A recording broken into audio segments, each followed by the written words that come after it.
How many times have you been told you need to exercise for your diabetes? You're probably thinking, well, how exactly does it help my diabetes? And am I even doing the right exercise? That's exactly what we're going to talk about in this video, so stick around. Hey, how's it going? My name is Hassan Qureshi and this is Holistic Exercise Physiology, where we help you live a healthier and happier life through the power of exercise. If that sounds like a good idea, consider subscribing below. If you have already, thank you and welcome back. You know exercise is good for you, but how exactly does exercise help diabetes? Now before we can answer that, let's just reframe that question.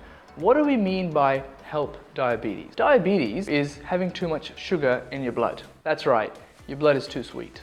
And that's not a good thing. Anything that can help to lower the sugar in your blood, that's helping to improve your diabetes management. And you've got three things.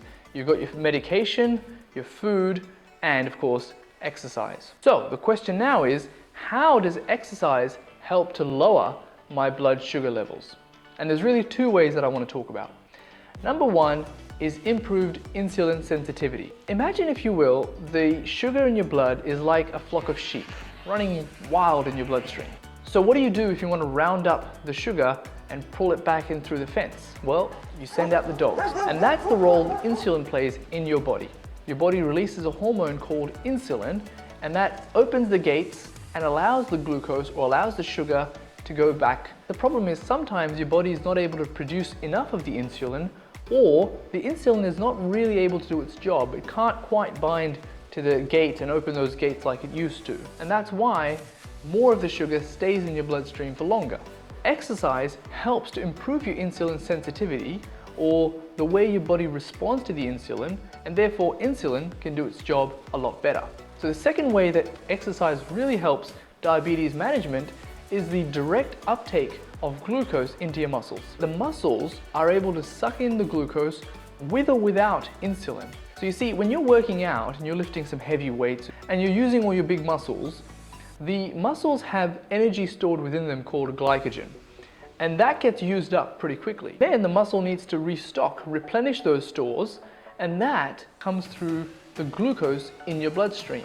And so this is why, if you're measuring your blood sugar levels in the morning, you will notice a difference. They are lower up to 3 days after you've done a really good workout. So you might be asking, that's great, but what's the best type of exercise for me? Let me just say, any exercise is great. Any movement is better than no movement. The main benefit that you're going to get is through resistance training. So what do we mean by that? That's when you're lifting something, when you're pushing something, when you're pulling something, some sort of a resistance. And you're doing it for a certain number of reps and a certain number of sets. And that's the sort of stuff that does get you sore in the morning the next day.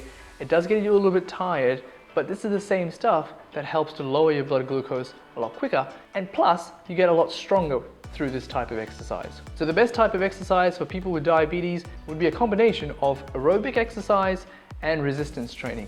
But we really need to have a good, strong focus on resistance training. Starting resistance training is actually quite simple, and you can even get started at home. You don't have to go join a gym or buy some expensive gear, but you do have to be careful. So my advice to you is go talk to your local doctor and say, how do I get started with exercise? So the other thing you can do is find an exercise physiologist near you and have a chat to them. These are the experts in the field. They know exercise really well. So I'll put a link in the description below to how you find your local exercise physiologist, or you can jump on Google.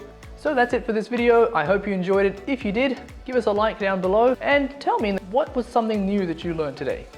I think that'll do. Oh, and if you're thinking, I can't do push-ups, check this out.